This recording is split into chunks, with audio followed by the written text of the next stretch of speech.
they called it the Day of Knives. I was there.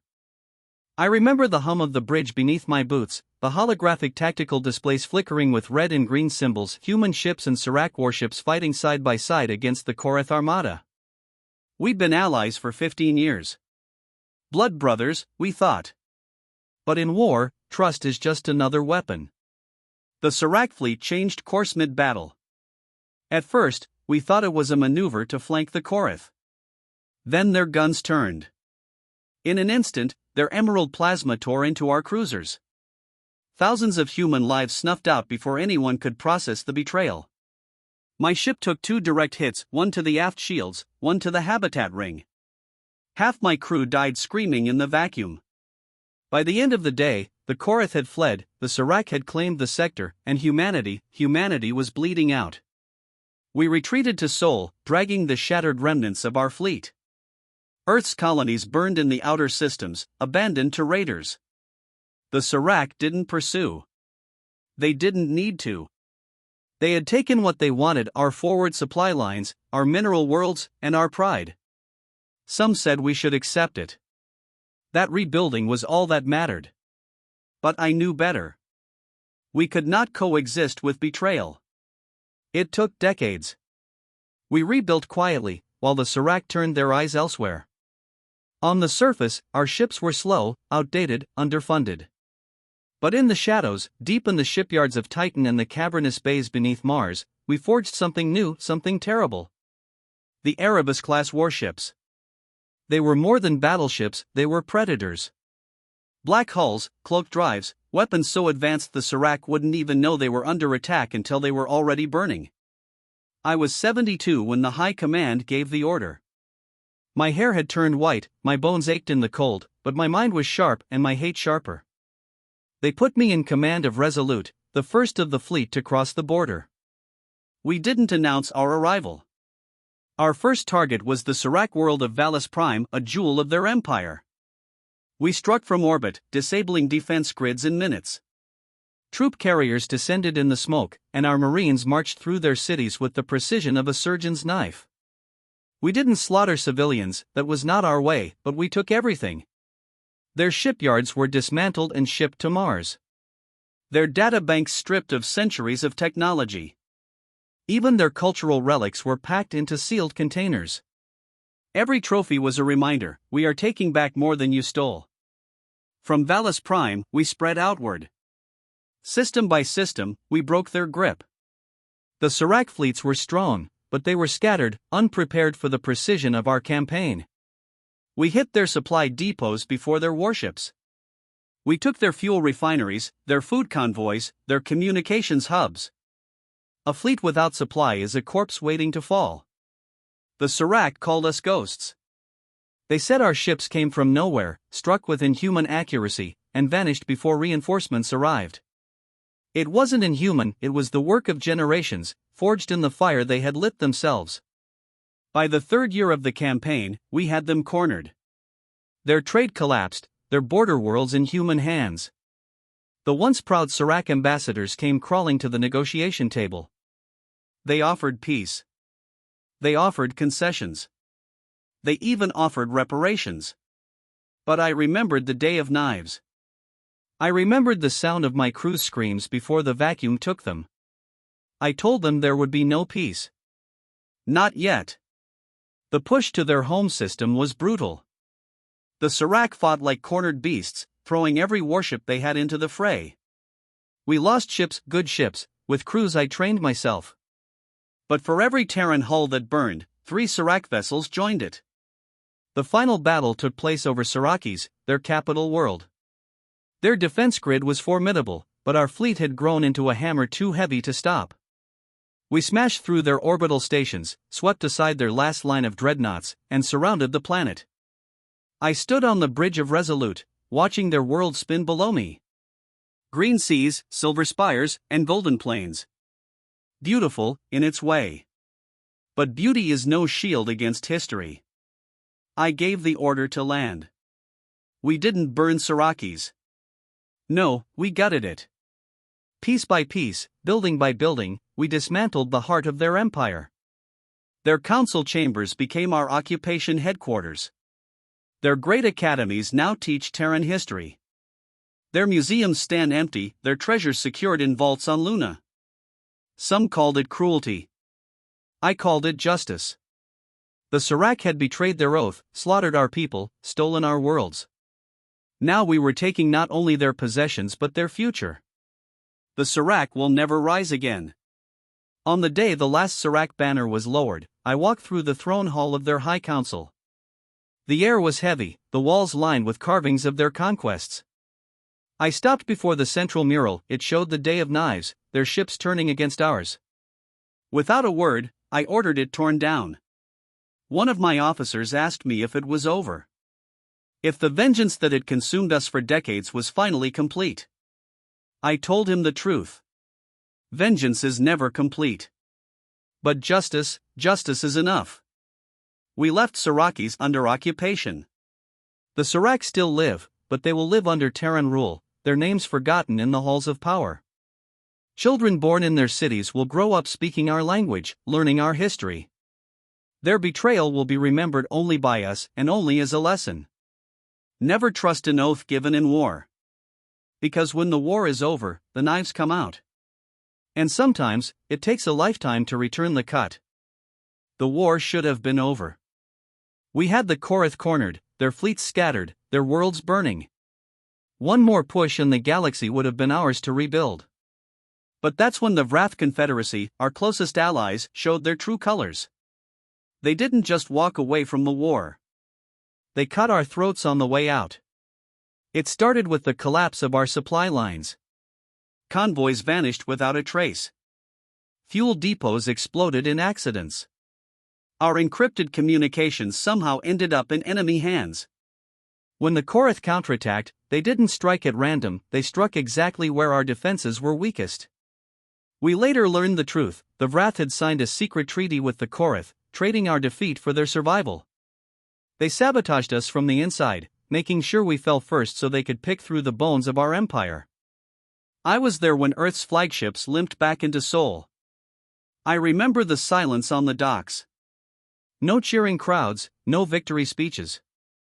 Just the cold knowledge that we'd been betrayed not by the enemy, but by those we'd called friends. The official line was that the war was over. The government told the people we'd rebuild, lick our wounds, and return to trade and diplomacy. But not everyone believed that. Some of us knew the truth. The Vrath had signed our death warrant once, and they'd do it again if given the chance. So we built in secret. Hidden deep in the asteroid belts of the Kuiper Fringe, far from prying eyes, our engineers constructed a fleet the galaxy had never seen before. Ships without registry. Hulls plated in adaptive alloys that bent light. Weapons designed to cut through shields in seconds. And we didn't give them names. Just numbers. Numbers are easier to erase. The project was called Spectre. I was given command of Spectre 1, the first of the fleet to cross into Vrath space. We didn't announce ourselves. The Vrath border world of Jorvok was our first target, a trade hub, heavily defended but crucial to their economy. We didn't fight a traditional battle. We slipped past their pickets, disabled their planetary defense grid with precision strikes, and locked down their orbital ports. By the time their military realized what had happened, their shipping lanes were ours. We didn't destroy Jorvok's infrastructure, we took it. Every factory retooled for Terran production. Every databank copied. Every Vrath starship and dock stripped of its weapons and added to our growing armada. We left just enough for them to function, enough for the world to keep feeding our supply lines instead of theirs. This was how we fought. Not like warriors. Like thieves in the night. We bypassed their fleets, striking only where it hurt most, their economy, their supply chains, their trade routes. A war fought in boardrooms and loading bays instead of battlefields. One by one, their markets collapsed. Food shortages spread. Mining colonies stopped sending shipments. Industries ground to a halt. The Vrath military tried to respond, but they couldn't move without fuel or ammunition. Their fleets sat idle while we dismantled their empire from within. The galaxy watched, confused. There was no declaration of war, no grand speeches from Earth. Just a quiet shift in power, sectors that had flown the Wrath banner now answering to Terran command. It took 3 years before the Wrath realized how bad it was. By then, we held half their outer worlds. They begged for negotiations. Their diplomats arrived at Luna Station with false smiles, offering trade agreements, partnerships, and mutual defense pacts. I looked across the table at them and saw the same smug arrogance they'd worn the day they betrayed us. I told them nothing. I let them leave without an answer. The push into their core sectors was faster. Without resources from the outer rim, the Wrath economy collapsed inward. Civil unrest broke out on half their worlds. Pirates raided their unprotected colonies. And still, we came silent, surgical, unstoppable. The key was Oranthus Prime, the jewel of their empire. It was where the Wrath High Council ruled, where their wealth and culture had been concentrated for centuries. Taking it would end them. We struck at night, using the shadow of their own moon to mask our approach. The planetary shield generators went down in 12 minutes. By dawn, our troops walked through the marble streets of their capital city. I was there when we took the council hall. The great Wrath banners that once hung over its gates were pulled down, replaced with the black and gold sigil of the Terran Directorate. The councillors were arrested, their records seized, their assets frozen. It was not conquest in the old sense, no burning cities, no slaughter. We simply took everything that mattered. Some called it bloodless war. But I knew better. The Wrath had drawn blood years ago, when they left our soldiers to die and traded our survival for their profit. This was the bill come due. We dismantled their empire piece by piece. Their starports now launch Terran ships. Their manufacturing plants churn out goods for Terran markets. Their proud merchant houses now answer to Terran governors. And when I walk through their capital, I see the faces of a people who once thought they were untouchable, now bowed under our flag. The last act of the silent conquest came when we entered the Vault of Crowns, the chamber where the Wrath High Council kept the ancient regalia of their rulers. I stood before the throne of steel, the seat of power from which they had orchestrated our betrayal. My officers waited for my order, to destroy it, to melt it down, to make some grand gesture. But I didn't destroy it. I sat in it. Because this was not about revenge alone. This was about replacing them in power, in influence, in every corner of the galaxy they once claimed as theirs. Today, the Wrath Confederacy exists only as a name in history texts. Their people still live, but they live under our laws, speak our language, pay our taxes. The maps of the galaxy no longer mark their borders, those worlds are Terran space now. And we never fired a single planet killer. We didn't need to. The galaxy will remember the Wrath as traitors who paid the price. But I will remember them differently, as the lesson that built our new empire. When you're betrayed in the open, you take back what's yours in the dark. Because wars end. But conquest is forever. We swore the oath together. Humans and Lissari, bound by the Pact of Iron. The words were simple: we will fight together, live together, and die together. I believed them. We all did. For years, our fleet sailed side by side against the Carcass swarm. We bled for each other, saved each other, buried our dead together. And then, when the swarm reached the edge of Sol, the Lissari made their choice. They chose themselves. It happened at Arden Station, the last staging ground before the swarm's push into Earth space. I was commanding the Vigilance, a heavy cruiser holding the western flank. The Lissari High Admiral promised reinforcements. Their fleet was in position, ready to strike the swarm from behind. But when the moment came, they turned away. Their ships burned full drive out of the system. No explanation. No warning. Just cold thrusters fading into the black. We fought alone. Arden Station fell in 6 hours. 2 billion civilians on the surrounding colonies never made it to the evacuation corridors. My sister's family was among them. I didn't even get a last message, just a casualty list. The Lissari claimed they had been forced to withdraw, that they had no choice. But the truth came out years later. They'd struck a deal with the swarm immunity for their core worlds in exchange for abandoning humanity. They didn't just leave us to die. They sold our graves. For decades, the Terran Republic staggered in the ruins of the war. We rebuilt from ash and scrap. The Lysari thrived, their glittering cities untouched, their trade fleets fat with profit. I carried the weight of Arden Station like a brand on my soul.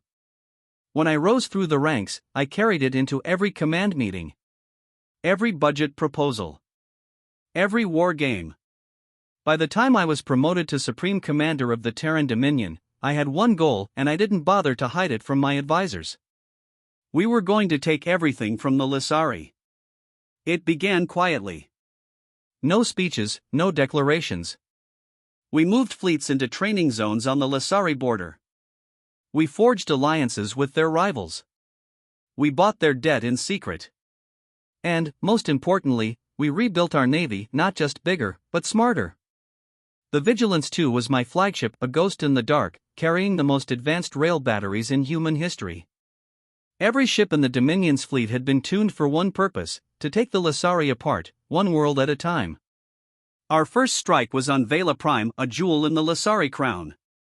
The attack was surgical. Defense grids dropped in minutes, power relays cut, orbital yards seized intact. Our Marines hit the ground before the Lysari High Command even realized they were at war. I stood in the command center of the captured orbital ring, watching their transmissions pour in. They begged for talks. I ordered the comms silenced. This wasn't a war they could bargain out of. Over the next 18 months, we dismantled them. We didn't scorch their worlds, we occupied them. Lysari cities flew Terran banners. Their industries shifted to serve our fleets. Their precious interstellar archives, the accumulated knowledge of 1,000 years, were boxed and shipped to Luna. Every planet we took was another wound they couldn't hide. Some of my officers whispered about mercy. They said the Lysari had changed, that those who betrayed us were long dead. I remembered my sister's smile. I remembered the silence after Arden Station's distress calls stopped. And I remembered that betrayal isn't erased by time, only by justice. The turning point came at LSV, the Lysari capital world. Their High Council offered to surrender before the battle began. They promised reparations, technology transfers, even integration into the Dominion. I met their envoys face to face. I looked into their silver eyes and saw the same calculation that had abandoned us decades ago. I told them the terms: unconditional surrender, dissolution of your fleet, Terran governors in every system, the Lysari name erased from the Galactic Register. They refused. So we took LSV the hard way. The battle lasted 30 hours. Their orbital defenses fought to the last turret, their capital ships burning in the skies over their own cities.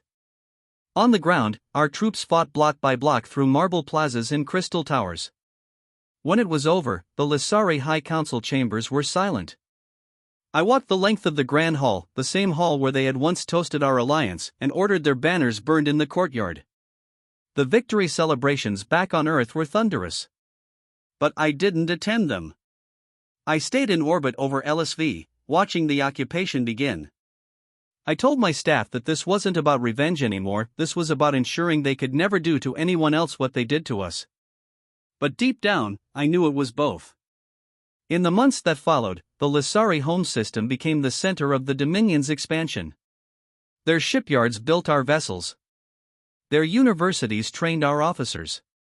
Their language began to fade, replaced by Terran Standard. Some called it assimilation. Others called it erasure. I called it balance restored.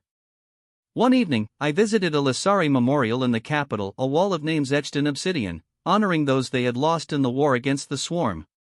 A young Lysari woman was kneeling there, placing a flower at the base. She looked up at me, her expression unreadable. "Why?" she asked. "Why take everything? Haven't you won enough?" I thought of Arden Station. I thought of 2 billion names that had no memorial, because there hadn't been enough stone to carve them. "No," I told her quietly. "I haven't won enough. Years later, when I finally stepped down from command, the galaxy was unrecognizable.